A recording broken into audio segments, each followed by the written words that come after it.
minge jälgige enda sünnikaarti ja siis siin on see Tarnase käsiraamat ka siin õppematerjalide all, planetaarsed arhetüübid.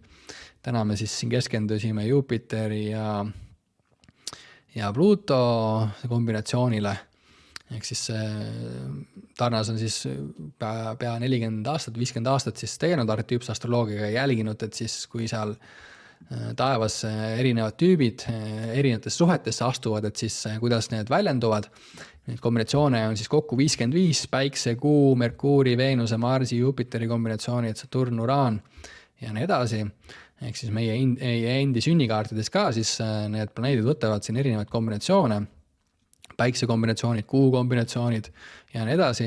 Ehk kui hakata enda sünnikaarti uurima, siis soovitan ka alustada just Päikese ja Kuu omadest. Need on sellised kõige ilmselgemad, mida me hakkame kohe ise tajuma, mida me tunneme hästi selgelt ära siin nendes kirjeldustes.